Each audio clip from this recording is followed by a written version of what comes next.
You are now listening to the Two Shots Podcast, a part of the Shotgun Sports Network, with your host, Gary Fitzgerald.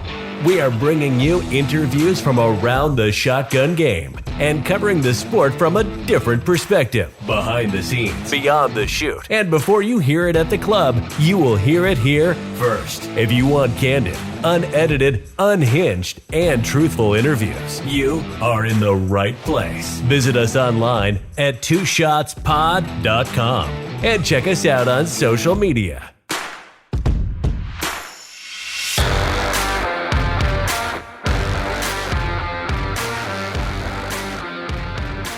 On this episode, we talked to Liam Shoemaker, given the perspective of the beginning youth shooter, often overlooked.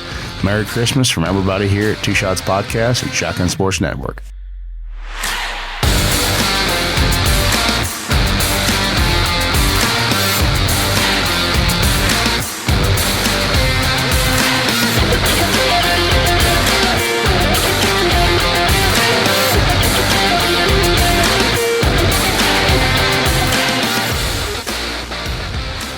Hey guys, we've got another episode of Two Shots Podcast.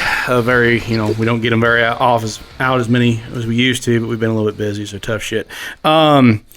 This episode is brought to you by Shotgun Gear LLC. Ashley Halfley and her husband Cyrus are for all your clay shooting, clay traps, event and rentals. Get a hold of Shotgun Gear LLC with Ashley Halfley and her husband Cyrus. Anyway, so we've just put the 2022 CPO Coon Pecker Open in the books. We'll get to that in a little bit. We had 144 shooters, which was a good many more than we had last time. I believe Curtis Linder said that we had 22 different states in the parking lot, which is kind of amazing for a little small shoot, as we had amazing weather. But anyway, we'll get back to that. But we've got Thomas Jacobs, who was the winner of the All Around this year. What'd you place last year in it? I placed second behind Eric. All right. And anyway, this year you end up winning it. Thomas, can you tell us a little bit about yourself before we go any further? Because a lot of people, you're a young up-and-coming shooter. You tend to shoot everything. Yeah. But tell us a little bit how long you've been shooting. I got into shooting about my 8th grade year. I'm senior now, so that's about going on 5 years. I had a friend that used to shoot at Powder Creek on a team. And I went and practiced with him and decided I liked it quite a bit. So then I kind of just did a few local shoots for a while. And then the first event I did was Nationals 2 years ago. And then I've just been pretty much hitting every event so far. That's cool. Who's your coach, or who's your current coach, or who kind of got you started? I got pretty much John Francis. I have to give him most of the credit because he works with me every week. And then I took a few lessons from Todd Hitch, which amazing coach. And I'll go and shoot with Derek Hine every once in a while, and he's another great coach. And I just got to say thanks to all of them. That's right. Cool. So in preparation, you did really good the first all around you've ever did. You probably only shot 2 all arounds. What did you do to prep for this event? Pretty much just your shoots at your place. I practiced there, and then I just practiced sporting at Powder Creek with John Francis, and that's pretty much all the practice I got this year.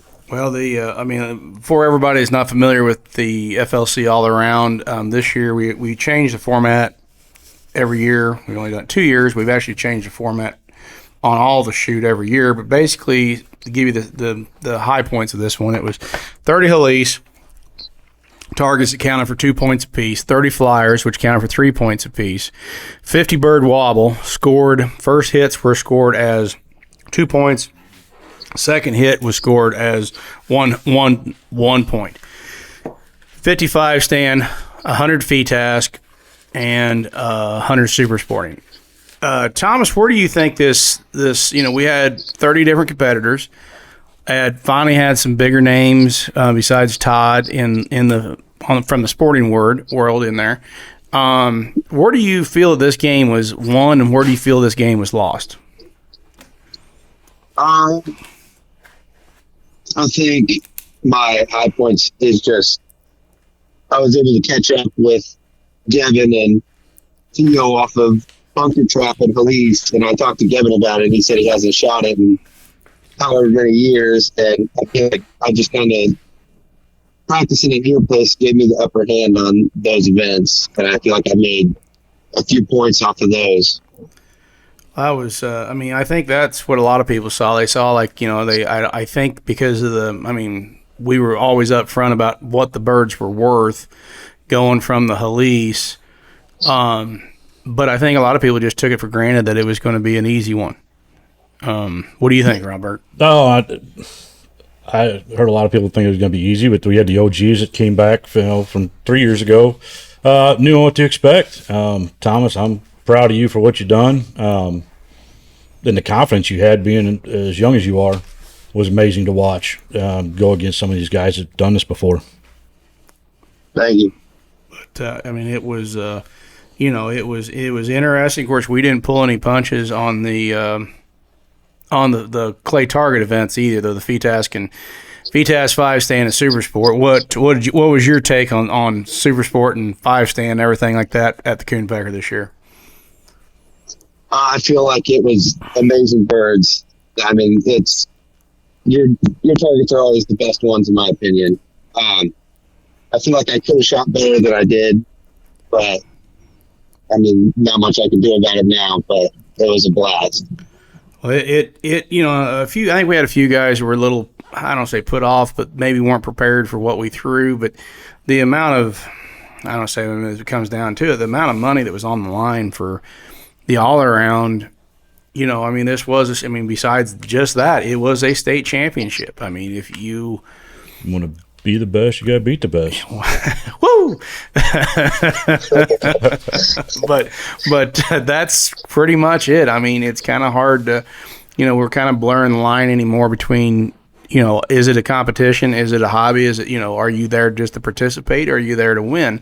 It goes across all different facets of this game. It's changed, but we'll get to that in a little bit more. But so going into that, we kind of threw a curve on you guys. We didn't let you know. We kind of misdirected poor Todd on the super finals. This was the first year we had a super final. What'd you think of that super final? And give everybody what we actually did. We kind of came up with a new game. It's just a play on make or break, but instead of using all clay targets, we added a couple different events. We used the wobble trap. We used the Halise machines for your point bird. They were worth 2. And then we had clay target ranging from 2 points up to 12 points. You could call any bird as many times as you wanted, but the only target you had one attempt at was the 12 bird. The points really didn't matter on the point totals, but the 12 bird was, what do you think, Thomas? 100-yard Batu? Oh, man, it was a long ways out there. I'd say probably 90 or 100. Did anybody hit it? I think Gary did. You did. From the hip. Amazing, I'm sorry, but in the shooting world, Jameson is a performance enhancing product. It is a sports drink. But anyway, so tell us about that super final. You kind of got in there, and I know you were a little nervous going up against Gavin and Theo and Todd, but once again, going back to Halise targets matter. Those guys had a little struggle. What did you see? What did you see from the shoot, and what did you see them doing in that super final with those Halise birds? I couldn't tell, but I talked to Gavin Miles whenever I talked to him about. I went up and introduced myself because I hadn't talked to him the whole week, and he just been like, I haven't shot these in however long, and he needs more practice. I feel like they mainly shoot plays. They don't shoot pigeons, Halise. I feel like when I got in there, I felt like I also had the upper hand on him. Well, I mean, and you probably did. I don't think I know Gavin signed up for next year's shoot, pay the deposit right off the bat for next year. You know, you're not going to have. I don't see as serious as competitors as these guys are. I don't see them. You know, you're going to have to work a little harder next year because they're going to be shooting Halise. Every chance they get. That's what I'm saying. I'm just kind of a little bit of warning for you right now, bud. But I mean, you still had a break. I mean, that's the thing with an all around. You know, we had options in every event, and then guys got paid for winning an event if you played the options.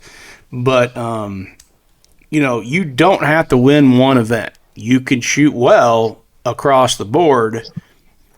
You know, and that normally works if, you know, some of these guys put a big score. I mean, Gavin put some big scores up, but then again, he didn't shoot as well on the others, which that hurt him. And then, I mean... But that's why it's called an all-around. Is it? I'm no smart man here. I'm not a smart man, but I know what the word all-around means. But then you took second, but I tell you, even like I said, that was pretty cool, but... Big Nate from Wisconsin, Pete Malloy's right-hand man, came in there, just showed everybody what was what, you know. And, I mean, that kid can shoot, can't he, Thomas? Oh, yeah. I mean, flat shoot, you know. And that was a great thing about that. But overall, I'm all excited about next year's all-around. We're going to work on some stuff. We're kicking some ideas around for next year. I think we're going to go to 120 bird sporting clay event, 75 bird fee task, 75 bird super sport. We just put in another trap field in for the kids, but both trap fields have wobble. I fucked around before Skinner got here shooting wobble doubles, which is probably the worst possible idea I've had yet today. But let me tell you what, that's not fun. You know, it was pretty wild. But what'd your dad think of the nightlife there? What was it, Saturday night? How'd Bruiser handle that? Oh God. I don't know. Did he even watch the shoot off, or was he still sleeping it off in the truck? Yeah, he was. I don't think he got out of the truck until 11:30. It's a good night. It's a good night. But nah, man, like I said, you're heading down to San Antonio right now. Yep. What day you start shooting?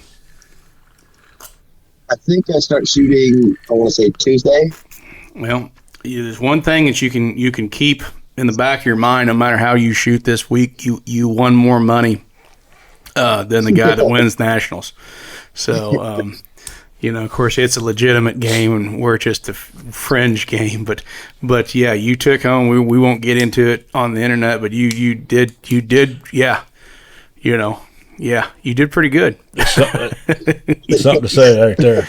That's something to say. You know, like points are one thing, and candy dishes are great, but cash spends a lot better. Yeah. But anyway, what's your odds? Who's going to win it this year? It's a couple different odds. We want to touch a base. And of course, I don't think this podcast will come out. It won't come out before the Nationals, but man, I might get to him this week. But what do you think? Who's going to win it? Oh, man. Top three. I feel like Todd Hitch is going to be up there this year. Todd Hitch. And then let's go top five. Let's make it interesting. I'll get this podcast to Justin immediately. Top five. Let me hear your top five. I think Zach, he'll be up there. All right. Derek will for sure be up there. All right. Trying to think, man. That's a. Come on, Thomas. Give yourself some credit here, man. I don't know. I'm shooting for it, but I don't think I could do it. But what about Brandon Powell? He's on the Revenge Tour of 2022. Oh yeah. I forgot about him. I think everybody else had too there for a while, and then this year he's like, "Hey, in case you forgot my name, I'm back." Kid is shot good. Showed up. I mean, it's a tough one. We were looking at the scores right now on win score.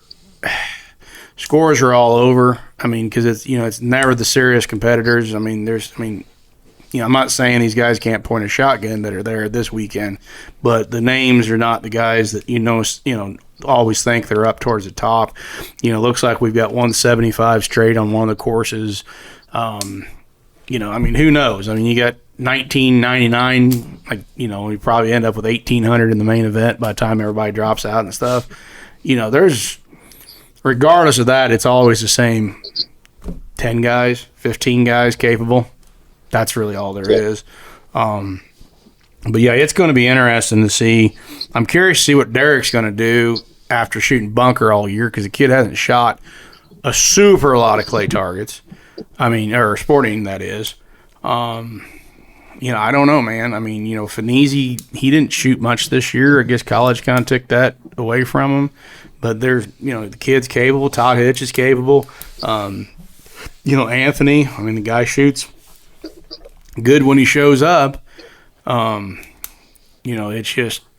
It's going to be interesting. It's 4 days. I haven't been there since 2019, but it's 4 days. It's a big damn long grind. But the biggest question is, what's the number of cars that's going to get broken into this year?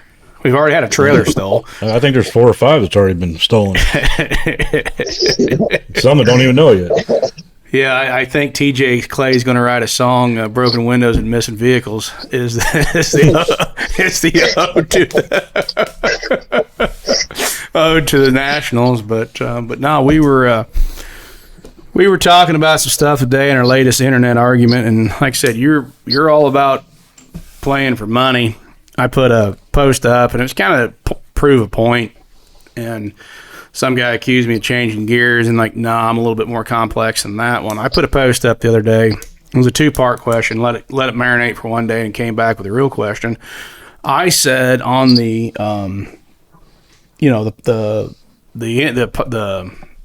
internets, I said, "Hey man," I said, "what would be wrong with making a mandatory compulsory back to class of $100 to $200?" And I preface it, regionals, U.S. Open, nationals. So that's not that many shoots. But the reality of it is, Brandon Leifer, he's the one actually put this thought in my head. We figured out if you shoot 500 targets to 600 targets at an event, that's about whatever the average guy that's serious wants to shoot, 500 to 600. We can break it down however you want to say it. And you spend $3,000 going to that shoot, you just spent $5 a target. That's what it costs you. It costs you $5 a target to go that weekend by the time you figure out your hotels, everything, your shells, and all your bullshit.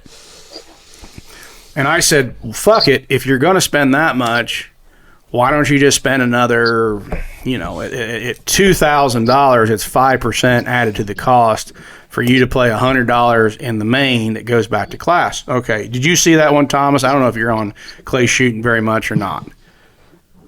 I didn't. I don't think I did. Okay. So I put that up there. And it's, of course, you shoot box birds, we shoot Elise, Ronberg shoots Elise, box bird, same thing, Colin Bear, whatever it is. You go for that weekend, you have a compulsory that's part of it. It guarantees that everybody is in there, gets a paycheck. You know how this works, Yeah. So, it's competition. This is still a fucking competition, in my opinion. I mean, as like I said, you cannot make fun of a child for winning a participation trophy if you don't want to pay to play. You know what I mean, on a shoot like this, that you just want to show up, shoot, and go home and have fun with it. That's participation. This is a shooting competition. Anyway, so Derek actually looked at it, and he said the bulk of the people actually had positive reviews of it. When we got into it, the guys who were just vehemently against it always had a class ratio of 0.6 or less. That you understand how class ratio works, Thomas? I mean, a lot of people, believe it or not, don't pay attention to that CCR. I don't. So CCR, think of it as upside down. 0.6 means you're in the bottom third of your class. 0.6 or worse is bottom third of that class that you're in, regardless of what class it is. 0.6. If you've got a 0.2, I'm carrying like a 0.2 right now because I haven't been shooting. That means I'm up in the upper 20% of my class. I'm sure you're probably in the 1 something or whatever. So when people would be against it, saying how hard it is, you're killing our budget. We can't afford this shit. It was always those guys in the lower classes, and that's what the data I wanted to compile. I could look at it, but I wanted an opinion coming from those guys that why, and I wanted to see. There was no one that had a 0.3 or better CCR that was opposed to it. So those guys feel like they had a chance. The guys 0.6 or lower didn't like it, even though if you look back at their history, they refused to take a down class. Now, not taking a down class and being in a competition sport where you basically the NSCA says you are not competitive in that class, that doesn't make sense. That's not logical, okay? You're either using your classification regardless of your score to say, hey, I'm still a valid shooter. So, we went through this a little further, and I kind of compiled this data. I think our class system's broke. I think the classification system is broke. I think us calling it master was probably a failing of it, because you got masters that shoot. You know what this is, Thomas. You got masters and guys in AA or whatever class it is that shoot nothing but Powder Creek, and then if they finally decide to go to a major shoot, they finish DFL. And, like I said, so therefore they're not in a competitive class. What's your take on it? I mean, what's your feeling about putting a mandatory $100 back to class? Or $200 back? Yeah, I think that's a perfect idea. I feel like, I don't even know how to explain it. Well, I mean, it's like coming from trap, you get rewarded. In trap, you get a yard, or a half a yard for shooting well. If you play the money, that my dad always said, get paid for that yard you got. Don't go get punched up or catch a yard at some shoot that didn't have any money in it. Because, like I said, this is a competition. This is a money game. We play it. But what's your feeling on it? What's your feeling on it, Skinner? I mean, both parts of this. Tell me about classification. Tell me about what you think about a mandatory. Is it going to be that much of a big deal for you to come up with another $100? No, absolutely not. What I do and go and shoot and $100-$200 on top of what I already pay is not a big deal. And to get mandatory back to class money that stays in the class, yeah, I do it in a heartbeat. I mean, let the concurrents opt out. Let the kids opt out. I mean. But, your classification system, how many guys, and this is kind of the point, so expound on this one, or whatever you want to say this one. NSCA had a beautiful idea to get people to move up. Doesn't cost the clubs anything. You have to come up, you go shoot your shoot, you get these mythological punches. Guys all of a sudden want to collect them, it's like Pokemon, to move up. They don't get paid. They pay money to get the punches. They're spending money on shit that doesn't matter, but then they're upset because, hey, you need to come up with another mandatory compulsory class. No, it was a hell of a game of salesmanship. Here's the problem with it. And I'm coming in on Romberg on this one, Thomas, but it's like this. Guys, people, it's a hobby. It's a hobby. It's a hobby. So anyway, we said that 4 or 5 times, maybe, whatever. Hobby. Anyway, hobby one more time. Anyway, and you get type A personalities for the most part. I think we're all type A's. Yeah. Yes, you are. Yes. Don't think too long there, Ron. I was counting on my hands. But anyway, and you want to take it serious. Well, you get this you want to be good at something and you want to be accredited at something. You want people to think that that you are a good shot, because that's the point. Regardless of what you say, that we are just there to have fun. Bullshit. That's a complete lie that you're trying to tell me or somebody else to make excuses for you sucking. Yes, we are there to have fun, but we also there want to shoot. That's why we keep score. Right? I mean, that's why we keep score. Romberg, so all these guys, and you've been shooting for what, 10 years now? About 10 years. About 10 years. How many guys that were just, had a hard on to get to master, got to master, and what happened? They walk away. What, because they one, either just get burned out on it, or two, they get to master and realize they can't compete and just walk away from it. Yeah. So exactly, and that is my point. Is like for years during good times, and we've had a good 15, 20 years of economy for the most part. You guys have disposable income. We've always relied on a source of people with disposable income, people wanting to get these punches, and we had a steady stream of new shooters. For the most part, we had stop loss. I mean, the guys that quit, we'd put those back in with guys coming up from the rank. The data's pretty much there. I mean, I'm just not making this shit up, believe it or not.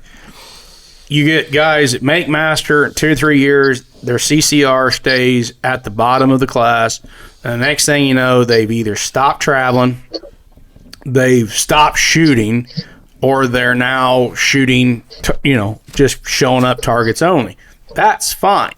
The game does not suffer at that point, but the game that we are now playing, that Thomas is traveling to San Antonio to go to, that we just had a Coon Pecker, that part of the game needs to be thought about. Are we really doing the right things? Or are we, what are we fostering? Are we just doing revenue streams for the NSCA with what maybe they've thought that we're always going to have people willing to, or is this going to catch up to us at some point? I mean, that's the question I'm asking both of you. I mean, somebody chime in. If I'm following you the right way, you can either go to a box bar or Halise shoot, spend roughly the same amount of money and be less stressful and potentially make quite a bit more, or you can go to sporting clay shoot and spend that kind of money and win a candy dish. Yeah, or get punches. I mean, it's kind of like the way I've since this, I kind of got on this kick this week of just trying to figure stuff out. How do you want to say this? What happens when we stop having guys willing to try to get these punches? What happens when they finally just say fuck it? And we have more guys say fuck it because the economy slips a little bit more. Everything gets a little bit more expensive. What happens when we don't have all this shit? What happens when we don't have guys willing to go compete for, spend money to get punches? I don't know. You buy a Halise ring. Well, not everybody's going to buy a Halise ring, Aaron. But say you've been shooting for the last 5 years. What's your enthusiasm towards sporting clays? What's your motivation, Thomas? Why do you go? I mean, I pretty much go to just try to get my name out there and try to place big and actually walk home with something. But I mean, you can go to a pigeon shoot and you could walk home with triple what you would get from sporting clays. And the reason you do that is you have two things: a compulsory purse, and you have guys that are there for competition. You have guys, regardless of whatever, they want to compete because there's ways of winning money at Halise or pigeons. 10 straight, 15 straight purses. You don't have to win the shoot, but you have compulsory purses, and I just think that if we could get this class ratio, if we could get this classification system figured out. I mean, the biggest problem is they throw to England. and use their class system. And they have a pretty cool system on some parts of it.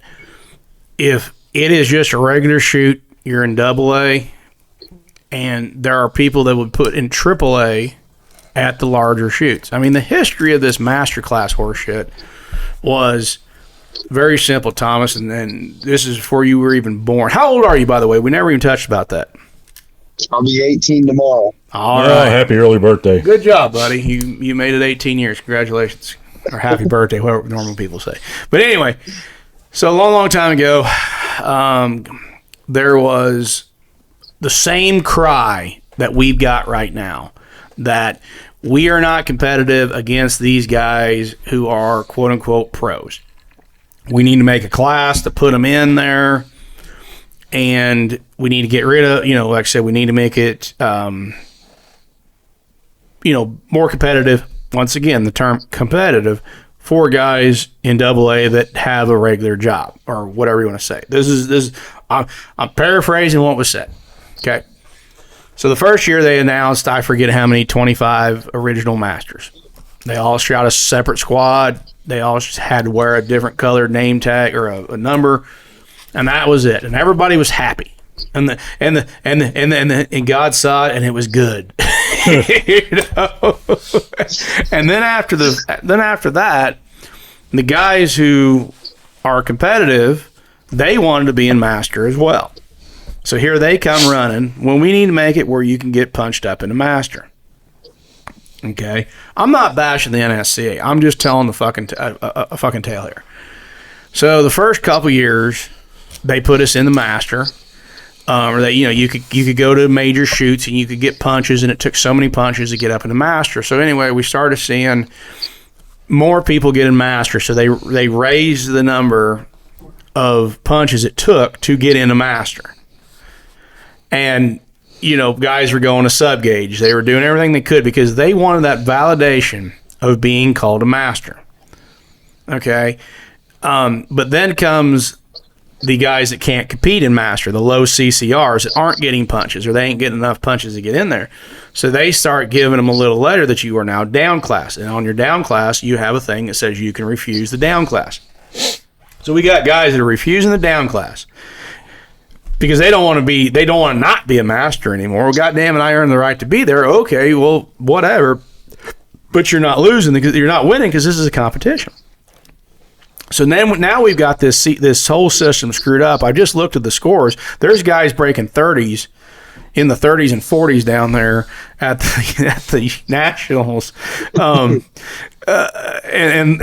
that's not a master. Well, they're not competitive, so they don't want to put any money back to reward anybody that actually is competitive. And I'm talking about all the classes. I'm not just talking about master. I'm talking about everything down to E. There's 57 guys that went last year to the nationals in E class. Oh, and what about in say E class? What if you had different levels in E class? Well, I mean, so you've got some of the higher guys in E class that are in like level 3 versus entry level guys that are in level 1. You can do that. You if we could figure out how to handicap the system with some sort of levels or a changing class based on, you could incorporate that into, who's shooting where. Because there's guys that are AA guys or A-class guys locally here, but if they were going to the U.S. Open, they're going to get smoked. Right. So maybe they should be downclassed one. Like if you haven't shot at regionals, you shoot one class down. Or if you haven't shot at nationals, you shoot a class down. But I mean, going back to like the nationals, there's 57 guys in E class that go to the nationals. So we start saying we got to watch the lower classes. This sounds horrible, and I'm going to say it, and they're going to be upset about it because they're going to hear a portion of this one. 57 guys at nationals are not enough people that their vote does not, they had just as much right to compete there as anybody else, but their vote is not strong as the, Thomas, how many masters are at nationals? Do you remember? Is it 800? No, I think it's like 800 or 900. So 800 or 900 guys, that's your largest class. And they said, we don't want to support master, or we want to, but the sad part about it is those 800 or 900 guys are spending more money than the 57 guys. So it's not really the lower classes supporting master. On the big shoots, it's the bigger, the top classes supporting the lower classes. There you go. That's economics, folks. You just figure it out. Figure the average guy spends $500. You got 800 masters. That's 400,000. If they spend $800 on 57 guys, you know, you guys do the math on that one real quick. That's not a lot of people. You know, that's 40,000. So that's 10% of whatever. We're looking at the pure economics of this game of who's paying for the band. It's the higher classes on that level, not every level, but on that level. And what we are talking about is being competitive and making the bigger shoots worth it for people of all skill levels who are appropriately classified in order to enjoy something other than a fucking candy dish. But I'm sorry.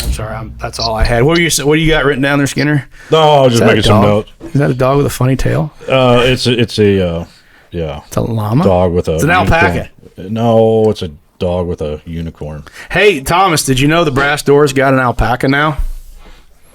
It's an emotional support animal. Really, there's an orphan alpaca they are taking care of in Steve's pit, the Brass Door. Tried to take me home the other weekend. It's pretty cool. It's pretty cool. But how's Millie doing? Oh, she's missing you. Oh, I missed that dog. I was really disappointed that she didn't come over last weekend for the Halise shoot. I love that dog. Gary was in the corner crying. I love that dog. But no, we're just kind of kicking this around. You know, you got to look at sometimes when you put these questions out there is not necessarily what they're saying, it's who's saying it. You know, and you know, obviously it is opinion, but it's opinion that, you know, I've been thinking about for a while. What happens? Why do these people not want to?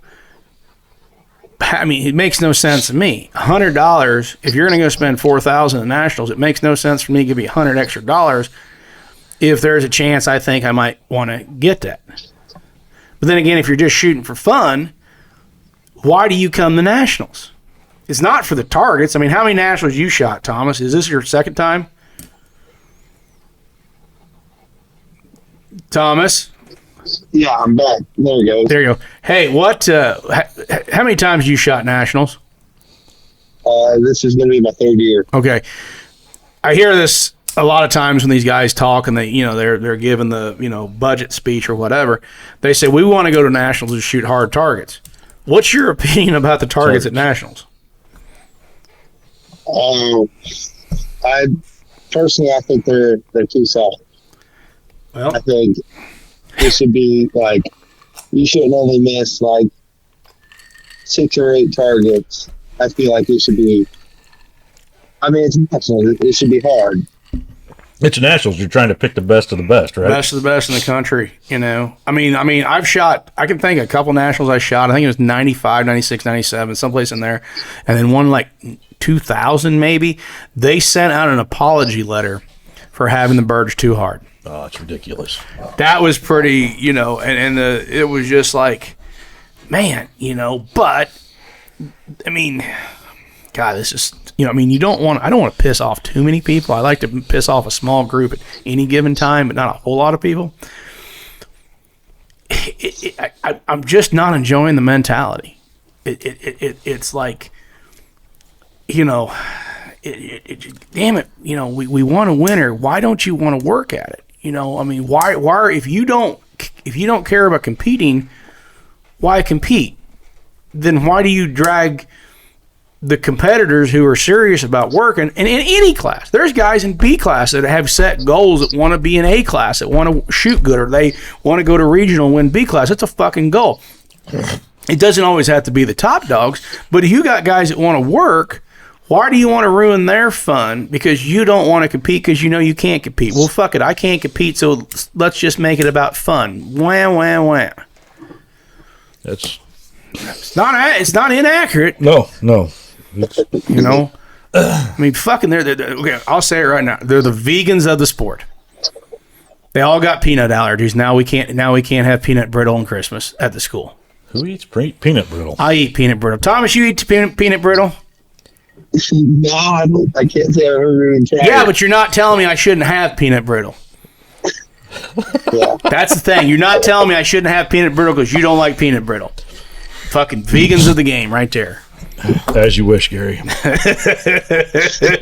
We have pissed off the people with peanut allergies, the non-competitors, and the people that don't like peanut brittle. That's a very interesting demographic. Do they listen to the show? I think so. All right, so we got the anyway. But what else you know, man? Did you have your party yet, Thomas? I know you said you were going to have a big party. No, I'm actually waiting on my grandpa's supposed to be cutting beans this week or the next, and I'm going to have my big victory party. Right on. You coming to the Winter Spectacular, right? Yep. That's good. That's getting to be quite a shoot. Good thing we keep it low because that's like the only 40 or 50 people that actually like, especially after this podcast. But no, it's just, it's like, well, I mean, shit. There's a lot of people that showed up for the Coon Pecker. I mean, that weren't there to compete, but just to hang out. I mean, granted, we did do the All Around the same time. That was a mandatory. That was a basic mandatory compulsory. But like I said, this was not a regional shoot. This was not a U.S. Open. This was the Coon Pecker Open. That's why we threw the bands and the shrimps and the brass door and the briskets and gravy. Moonshine. We made it a party because, like I said, not every shoot should be geared to hardcore competition. There are social shoots. I figure the Coon Pecker Open, I mean, I guess that way it doesn't make us hypocrites, is we got one shoot for the guys that want to compete, mandatory compulsories, and for the other guys that I want to hang out with, we all want to hang out with and shoot the shit with, we do that shoot. Now, of course, we probably should have said that earlier because the other people probably have already turned us off and they're not coming back. But for the most part, I did not say every goddamn shoot. I said those, was it four regionals? Yeah. 4 regionals? South Central, North Central. 5. Whatever. Western. Whatever. You guys get the idea. Those are for the competition. Those are the big shoots. There are still social shoots. I still like social shoots. I don't want to make the Coon Pecker Open a mandatory $100 back to class. That's not what it's about. But then again, we are making a mandatory $500 back to the pot for the All Around. That's a different event altogether. It's a different event altogether, different mentality. We're not throwing, alligator and shrimp and a band out for you. It just everybody. It can't be a one size fits all for every damn shoot. And I think we're losing shit by making every shoot the same. Whether it's the same type of prize money, the same type of stuff, from a U.S. Open to the Turtle Creek crossing, whatever, blah blah blah. Help out your local orphans, pygmy orphans and midget pigment orphans in Dresden, Tennessee. You can't make $100 back to class for that shit. But I don't know, man. It is what it is, Thomas. But hey, did you hear about the clothing company that was started after the? Yeah, that's pretty cool. Yeah, we're going to announce officially now, December 10th during the Winter Spectacular. We will have T-shirts, hats, beanies, stickers, Yeti tumbler cups. What else? Diaphragms, shooter's towels. Available December 10th. Did you say diaphragms? Blood Money logo on Blood Money Clothing Company logo. That was started between me, Eric, me, Barge, Skinner, and Ben Shoemaker. So look for that one. We'll have T-shirts, and I think your dad's buddy Christian's going to handle the T-shirts. So, anybody got any suggestions of shit they want us to put our logo on, just let me know. And we'll put that. We got merch, motherfucker. Yeah, merch. We got merch. Merchandising. But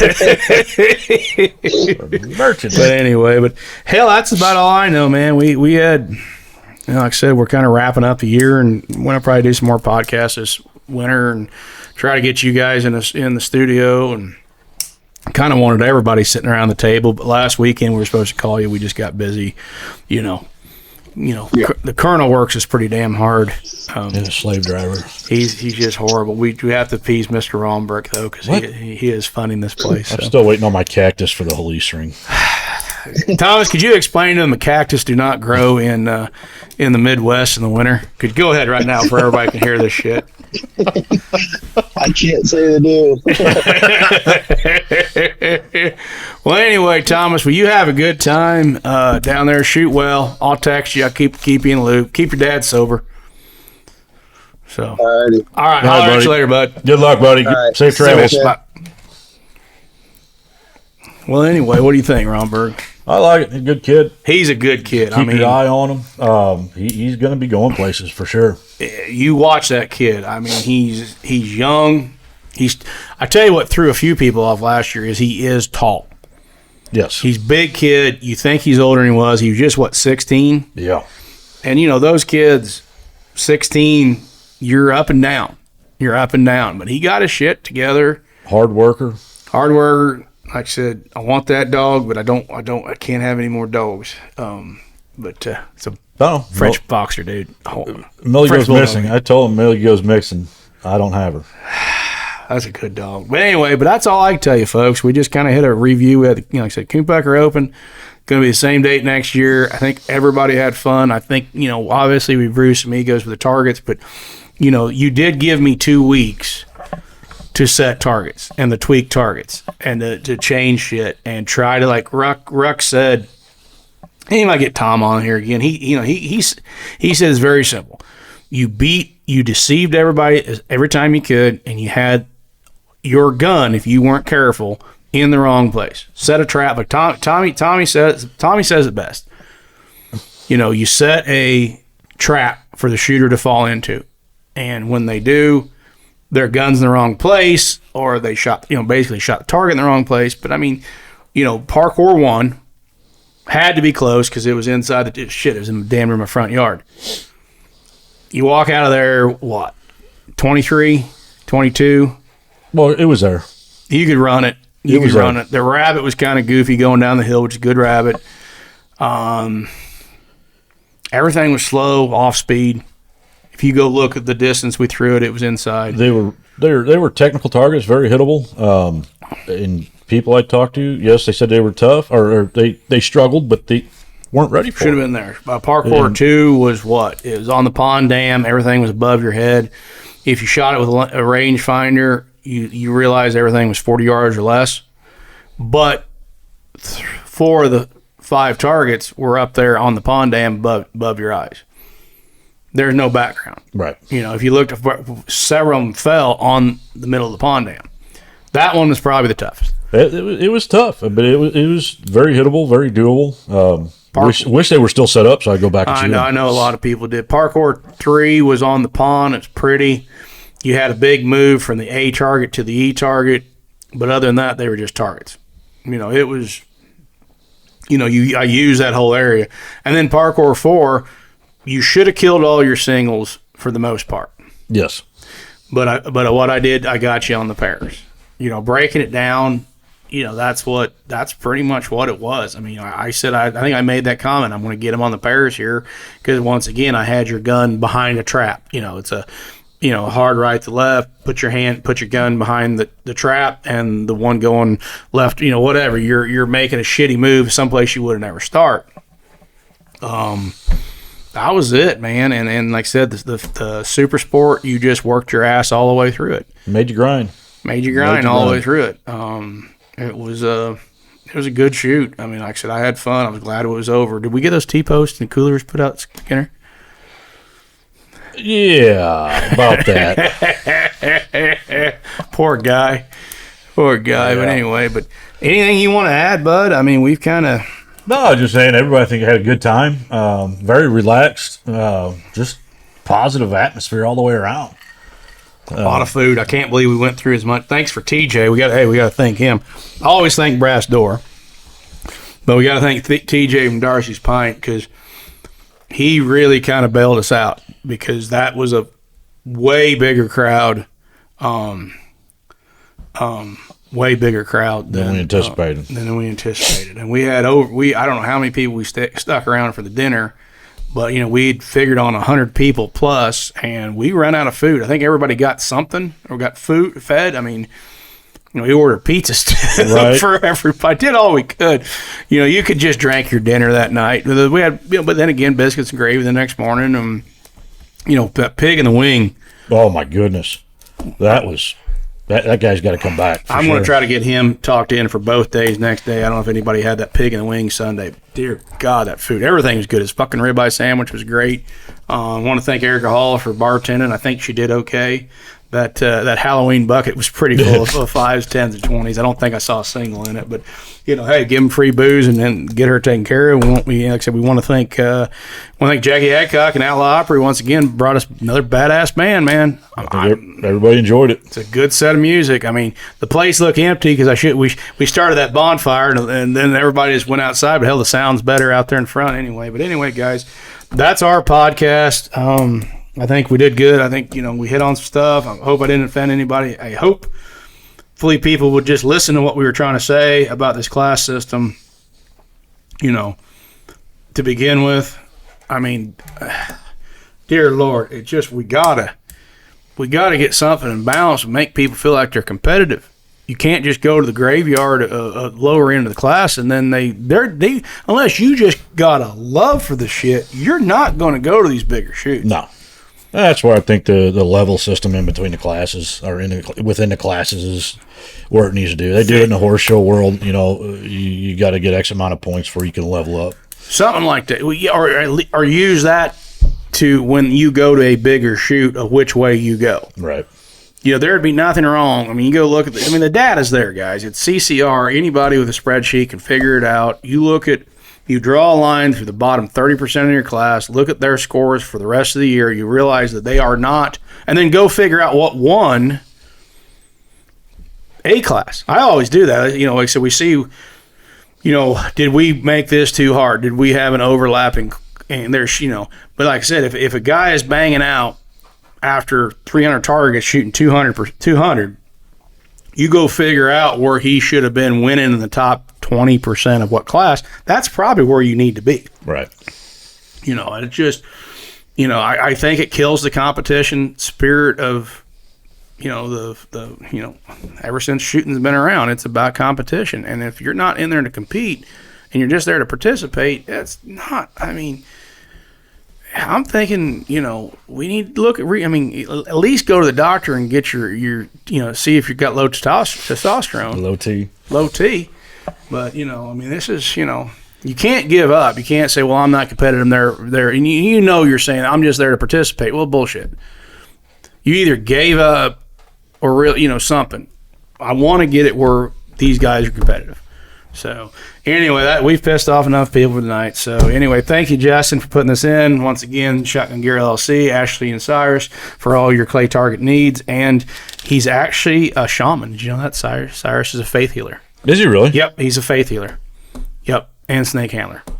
I didn't know he was a snake handler. Oh, yeah. Every morning I walk in there, he's got his, snakes doing his dance and That's getting ready scary. to faith. He's a faith healer, too. I may have to pay him a visit. Yep, he's a faith healer. So, all right, guys, thanks a lot for listening, and we appreciate it. All right, high fives, free all day. All right, later.